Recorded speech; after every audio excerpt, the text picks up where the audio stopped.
Travelling wave. Travelling wave को समझने के पहले हम समझते हैं फिर से वेव के बारे में। तो वेव था propagation of disturbance. Propagation of disturbance in a medium in which transfer of energy and momentum takes place from one particle to other particle without transportation of the matter or medium particle।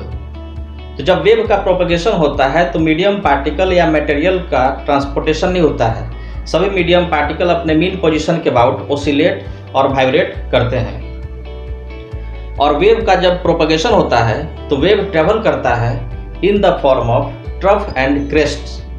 अगर वो wave transverse है तो transverse wave में wave travel करेगा trough और crest के form में, और अगर लॉन्गिट्यूडनल वेव है तो वो ट्रेवल करेगा कंप्रेशन और रेयरफैक्शन के टर्म में। तो जब कोई वेव किसी मीडियम में प्रोड्यूस होता है और अगर वो मीडियम बड़ा है तो हम उसमें ऑब्जर्व कर पाएंगे ट्रफ और क्रेस्ट को चलते हुए, ट्रेवल करते हुए।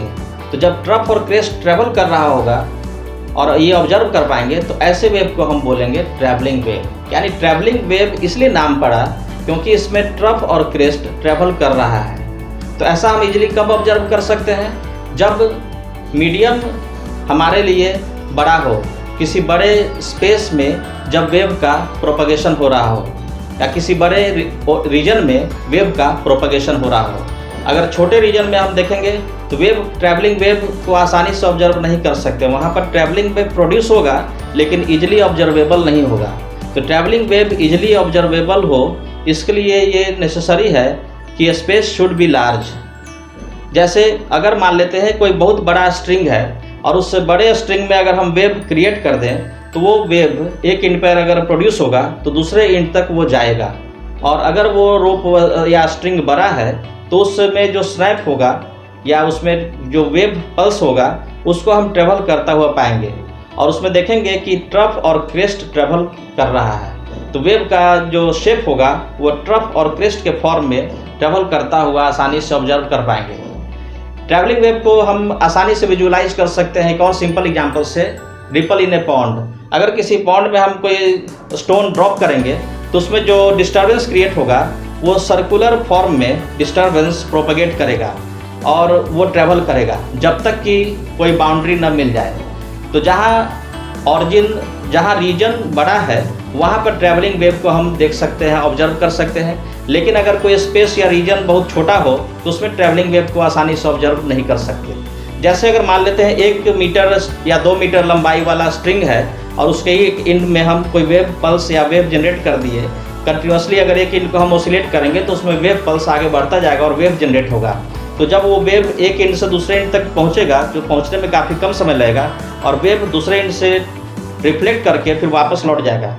अब जो हम उसके बाद देखेंगे वेव स्ट्रिंग को तो उसका जो शेप होगा वो इंसिडेंट और रिफ्लेक्टेड दोनों वेव का एडिशन या रिजल्टेंट होगा।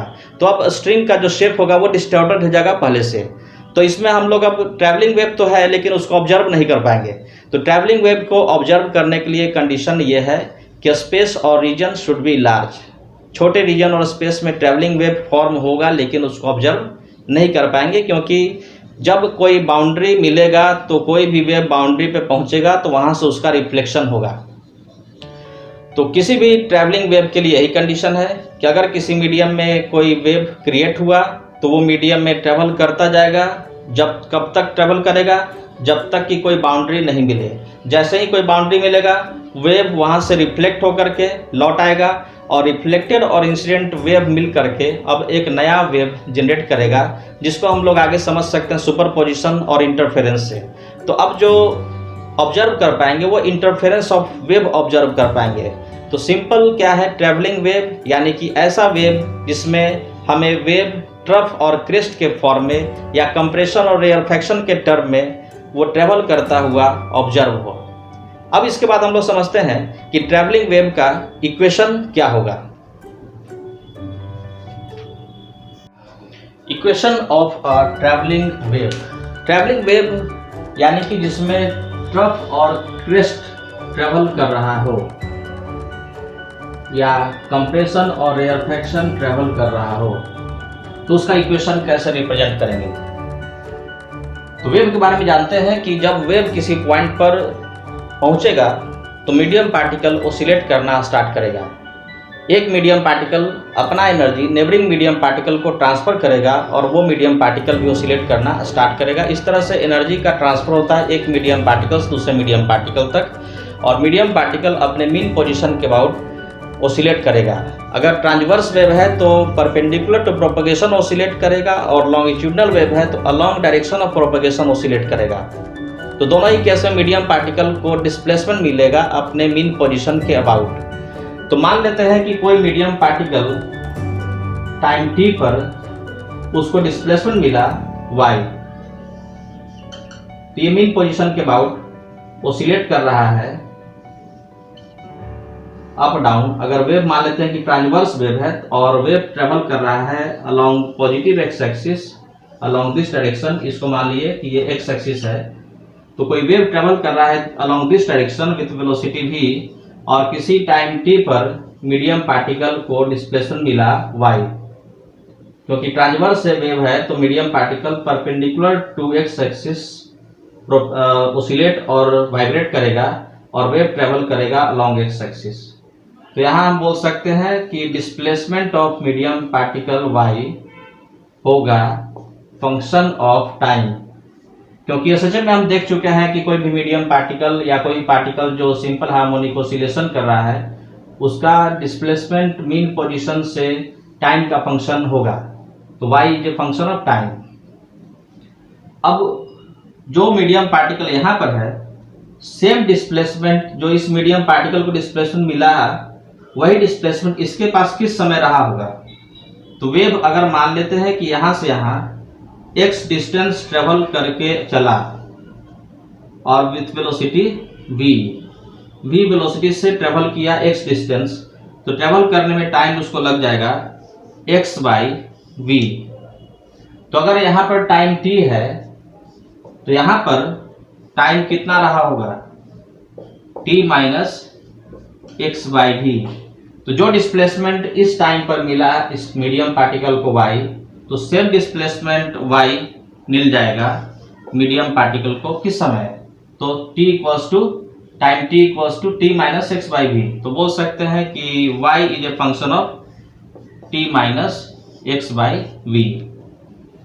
तो यही हो जाएगा general form of equation of travelling wave. तो कोई भी ट्रैवलिंग वेव है तो उसका इक्वेशन इस फॉर्म में होगा y equals to function of t minus x by we.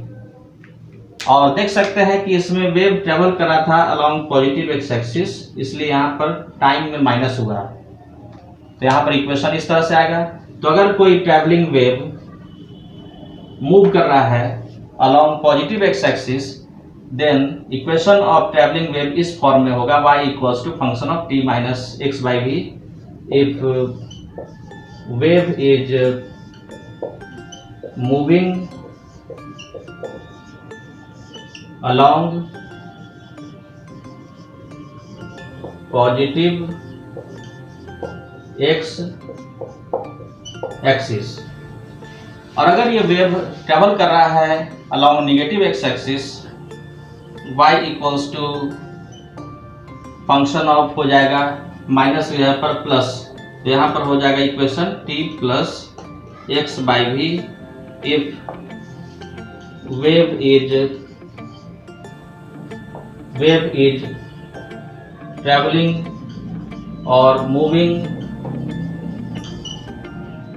Along negative x axis. तो अगर कोई वेव पॉजिटिव एक्स एक्सिस के लॉन्ग मूव करेगा तो टाइम और एक्स के बीच में साइन होगा माइनस, और नेगेटिव एक्स के लॉन्ग मूव करेगा तो टाइम और एक्स के बीच में साइन होगा प्लस। तो वेव अगर ट्रेवल कर रहा है लॉन्ग पॉजिटिव एक्स एक्सिस तो इसका ये इक्वेशन होगा, और वेव अगर ट्रेवल कर रहा है अलॉन्ग नेगेटिव एक्स एक्सिस तो उसका इक्वेशन ये होगा। अब इस इक्वेशन में हम समझेंगे कि y क्या है। तो y है displacement of medium particle, y is displacement of medium particle,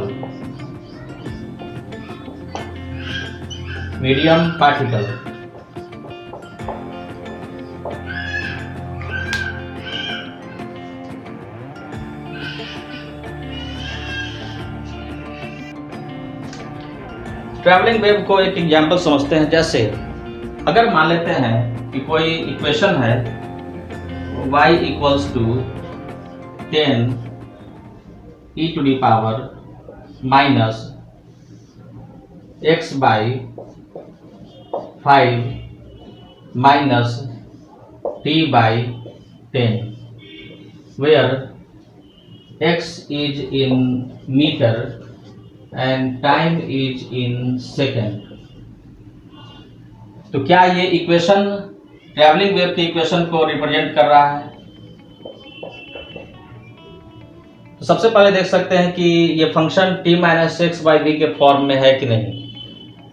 कोई भी फंक्शन हो सकता है, तो यहाँ पर फंक्शन कुछ भी हो सकता है, exponential, logarithmic, trigonometric, inverse trigonometric function.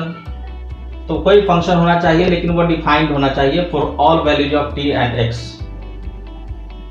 तो हम देख सकते हैं कि इस इक्वेशन को हम t minus x by v के फॉर्म में लिख सकते हैं कि नहीं लिख सकते हैं। तो इस फंक्शन को हम लिख सकते हैं इस तरह से 10 e to the power minus, t को अकेला रखना है तो 1/10 को हम यहाँ से कॉमन ले लेंगे, 1/10 कॉमन लेंगे तो बच जाएगा x और यहाँ पर हो जाएगा 1/2 माइनस t। तो इसको देख सकते हैं कि ये इक्वेशन आ जाएगा 10 e to the power, minus को एडजस्ट कर दें तो हो जाएगा e टू दी पावर 1/10 और into t minus x by 1/2। ये function t minus x by v के फॉर्म में आ गया। अब ये फंक्शन देख सकते हैं कि सभी x और t के लिए डिफाइंड भी है। इसका वैल्यू इनफाइनाइट किसी वैल्यू के लिए नहीं है। वो तभी होगा जब दोनों t का वैल्यू इनफाइनाइट पुट करेंगे और x का वैल्यू 0 पुट करेंगे, यानी कि इनफाइनाइट टाइम पर वो इनफाइनाइट हो रहा है। यानी कि नॉर्मल केस में इसका वैल्यू इनफाइनाइट नहीं है। तो for all values of x and t y is defined और फाइनाइट। ये जो फंक्शन है इसको हम चेक कर सकते हैं, तो ये कंटिन्यूअस है for all values of time and x और डिफरेंशिएबल भी है। तो आसानी से सिंपली बिना कोई मैथमेटिक्स यूज किए डायरेक्ट हम इसको देख सकते हैं कि t minus x by v के फॉर्म में है और इसका वैल्यू कहीं इनफाइनाइट नहीं आ रहा है, सभी जगह पर ये डिफाइंड भी फंक्शन। तो हम बोल सकते हैं कि ये इक्वेशन ट्रैवलिंग वेव का इक्वेशन रिप्रेजेंट कर सकता है। तो दिस इज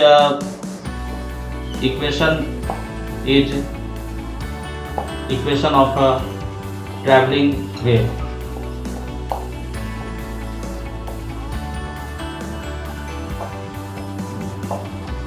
अब ये इक्वेशन ट्रैवलिंग वेव को रिप्रेजेंट कर रहा है। अब देखना है कि वेव जो मूव कर रहा है वो किस डायरेक्शन मूव कर रहा है और किस स्पीड से। तो टाइम और x के बीच में साइन है निगेटिव, तो हम बोल सकते हैं कि वेव इज मूविंग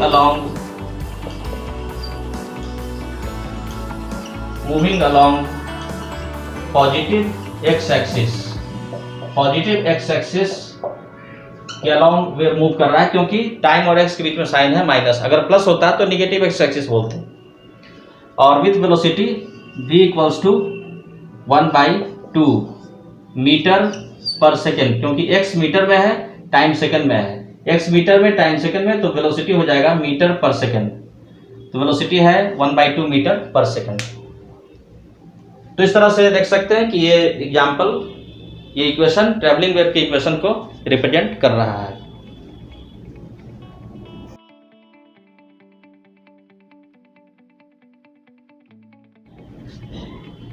तो अगर कोई ट्रैवलिंग वेव का इक्वेशन पता है तो उससे हम मीडियम पार्टिकल की वेलोसिटी कैसे निकाल सकते हैं। अगर मान लेते हैं कि कोई इक्वेशन है ट्रैवलिंग वेव का इस फॉर्म में, function of t minus x by we,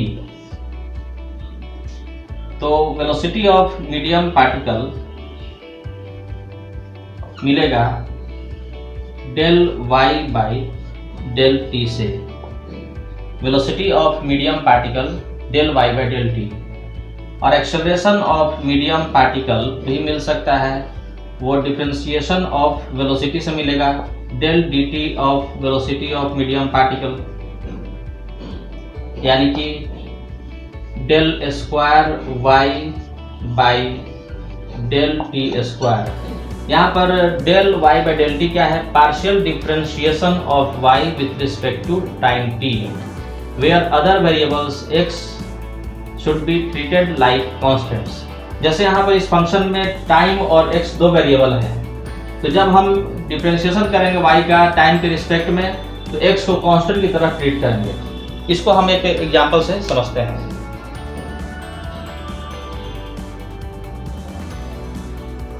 अगर मान लेते हैं कि किसी वेव का इक्वेशन ऐसा है, 10x माइनस 200t का स्क्वायर, तो ये इक्वेशन ट्रैवलिंग वेव को रिप्रेजेंट कर रहा है, क्योंकि t minus x by v के फॉर्म में ये रिप्रेजेंट किया जा सकता है, प्लस ये सभी x और t पर फंक्शन डिफाइंड है। अब अगर निकालना है velocity of medium particle, velocity of medium particle at some given position at some given time, at time t equals to 1 second and x equals to 2 metre.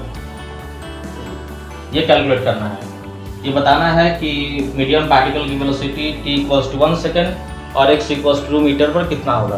तो सबसे पहले वेलोसिटी कैलकुलेट करने के लिए velocity of medium particle equals to होगा del y by del T.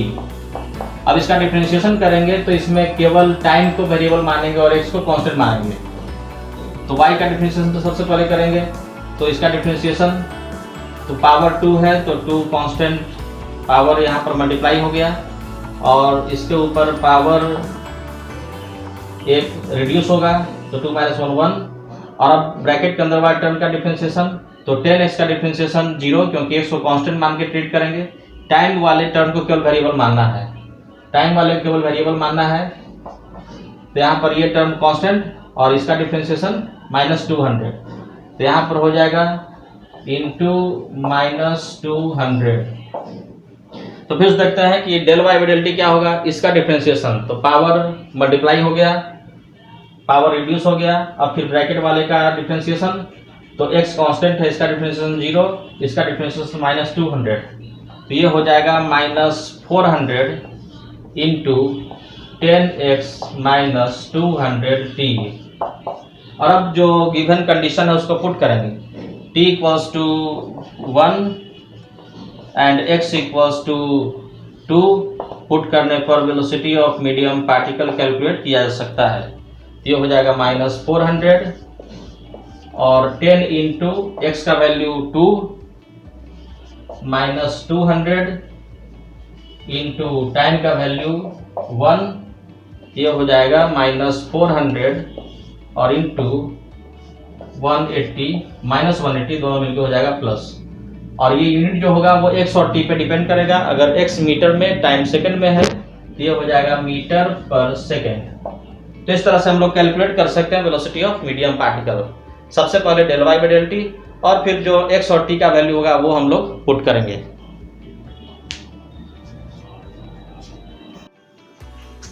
Sinusoidal travelling wave में एक example देखते हैं। जैसे मान लेते हैं कि किसी साइनसोइडल ट्रैवलिंग वेव का इक्वेशन है y equals to 20 sine 40t plus 10x plus pi by 6। This is equation of travelling wave. इस इक्वेशन को देख के हम बता सकते हैं कि वेव ट्रांसवर्स है या लॉन्गिट्यूडनल है। y है डिस्प्लेसमेंट अलोंग वाई एक्सिस, और ये रिप्रेजेंट कर रहा है displacement of medium particle along y axis. Medium particle is oscillating along y axis and wave is travelling along which direction. तो यहाँ पर टी और एक्स के बीच में साइन है प्लस, ये बता सकता है कि wave is travelling along negative x axis. तो वेव नेगेटिव एक्स की ओर ट्रेवल कर रहा है और मीडियम पार्टिकल वाई एक्सिस के अलोंग ऑसिलेट कर रहा है। वाई है displacement of medium particle and wave is travelling along negative x axis. इसलिए बोल सकते हैं कि this is transverse sinusoidal travelling wave. तो यहाँ पर ये wave sinusoidal travelling wave transverse wave है and wave is moving along negative x axis. Wave is moving along negative x axis. और बता सकते हैं कि एम्पलीट्यूड ऑफ मीडियम पार्टिकल है 20 यूनिट। तो amplitude of the medium particle is 20। अगर मान लेते हैं कि y है सेंटीमीटर में, तो ये भी होगा सेंटीमीटर में। तो अगर y सेंटीमीटर में होगा तो एम्पलीट्यूड हो जाएगा 20 सेंटीमीटर। अगर y मीटर में होगा तो एम्पलीट्यूड हो जाएगा 20 मीटर। तो यहाँ पर मान लेते हैं, दे दिए कि y and x are in metre, तो एम्पलीट्यूड 20 मीटर। इसे बता सकते हैं कि इक्वेशन का फेज क्या है। तो फेज ऑफ द इक्वेशन बोल सकते हैं साइन या ब्रैकेट के अंदर का पूरा term. Phase of the travelling wave 40t plus 10x plus π/6। अगर इसमें बोला गया कि फेज निकालना है at t equals to 0 second, और कोई और टाइम लेते हैं, जैसे मान लेते हैं 1/π/80 second at π/80 second and x equals to 0। Phase of the wave क्या होगा? फेज ऑफ द वेव क्या होगा? तो बस हम फेज में वैल्यू पुट कर देंगे t का और x का। तो बोल सकते हैं कि at t equals to 80 second and x equals to 0, phase का वैल्यू होगा, इसमें t का वैल्यू पुट करेंगे π/80, ये हो जाएगा 40/40 इंटू π/80 प्लस 10 इंटू x का वैल्यू पुट करेंगे 0, क्योंकि x इक्वल 0 पे है, और पहले से कांस्टेंट था phase constant π/6। Phase of the wave हो जाएगा π/2 प्लस π/6, π/2 प्लस π/6, यानी कि 4π/6 2π/3।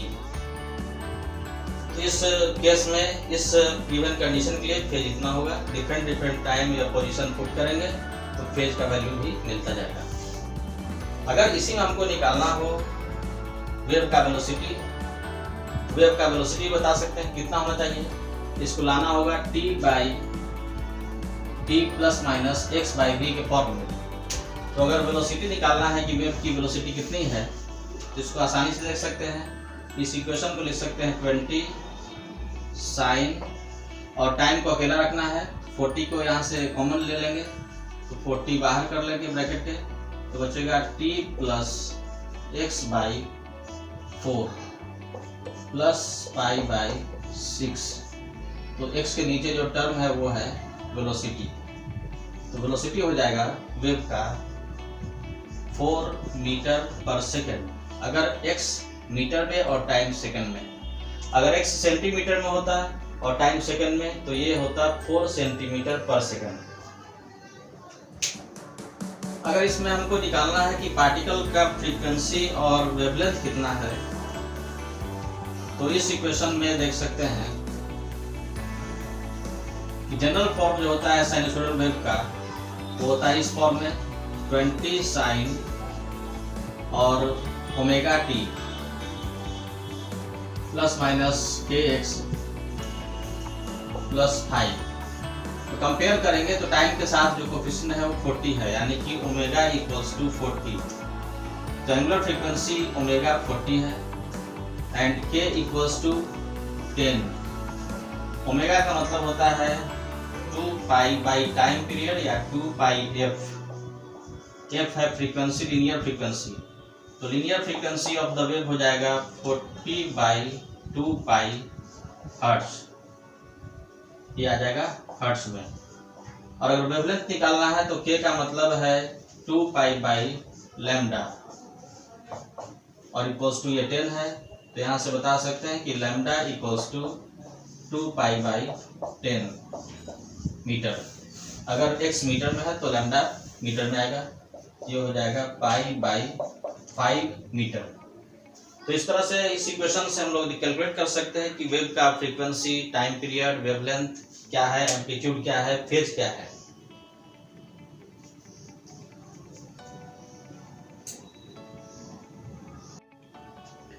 तो वेव के डिफरेंशियल इक्वेशन को एक एग्जांपल समझते हैं। जैसे अगर मान लेते हैं कि किसी वेव का डिफरेंशियल इक्वेशन इस तरह का है d2y by dx square equals to 1 by 400 into d2y by dt square. तो अगर ये डिफरेंशियल इक्वेशन किसी वेव के इक्वेशन को रिप्रेजेंट कर रहा है तो यहाँ से बता सकते हैं कि वेलोसिटी ऑफ वेव कितना होगा, वेव का वेलोसिटी कितना होगा। वेलोसिटी ऑफ वेव कितना होगा, तो हम कंपेयर करेंगे इस इक्वेशन को। किसी भी वेव का डिफरेंशियल इक्वेशन इस फॉर्म में होना चाहिए d2y by dx square equals to 1 by v square into d2y by dt square. तो यहाँ जो टर्म है v स्क्वायर, उसके जगह पर यहाँ 400 आ चुका है।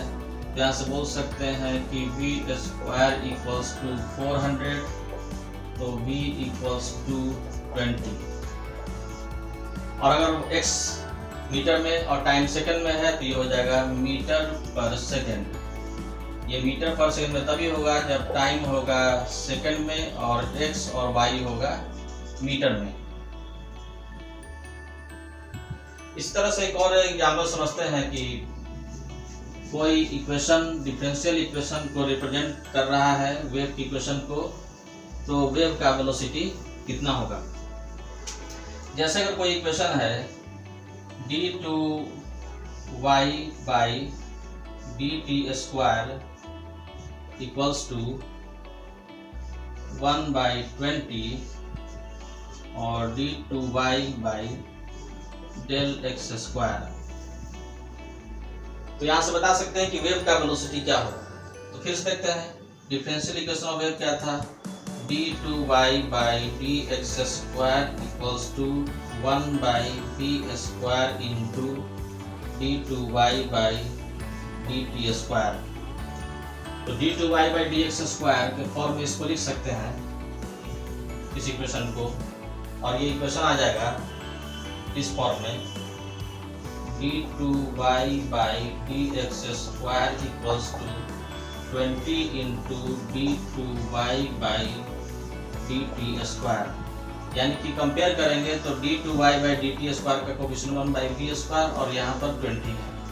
तो यहाँ से बता सकते हैं कि 1 by v square equals to 20, तो velocity equals to 1 by root 20।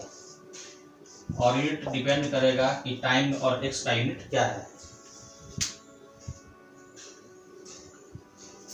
एक और एग्जांपल समझते हैं। जैसे अगर मान लेते हैं कि कोई डिफरेंशियल इक्वेशन किसी वेव का इस फॉर्म में है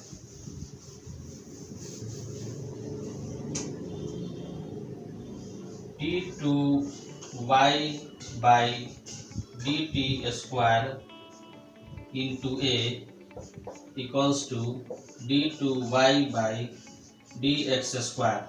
यहाँ बताना है कि a का वैल्यू किस मीडियम में ज़्यादा होगा। अगर ये equation differential equation of wave है तो ए का वैल्यू किस मीडियम में ज़्यादा होगा, सॉलिड, लिक्विड और गैस। या ऐसा भी क्वेश्चन बोला जा सकता है कि अगर ये इक्वेशन किसी साउंड वेव का डिफरेंशियल इक्वेशन है तो ए का वैल्यू किस मीडियम के लिए ज़्यादा होगा, लिक्विड, सॉलिड और gas.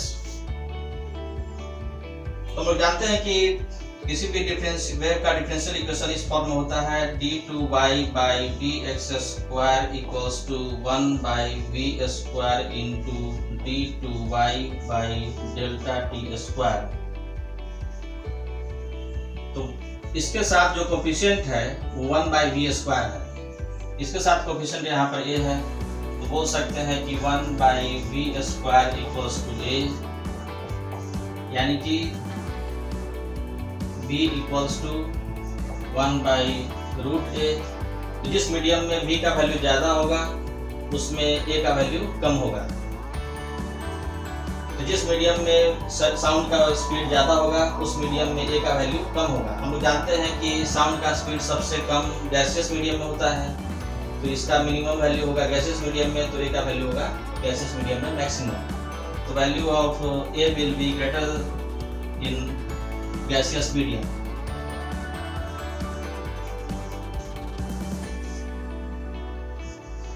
A will be value of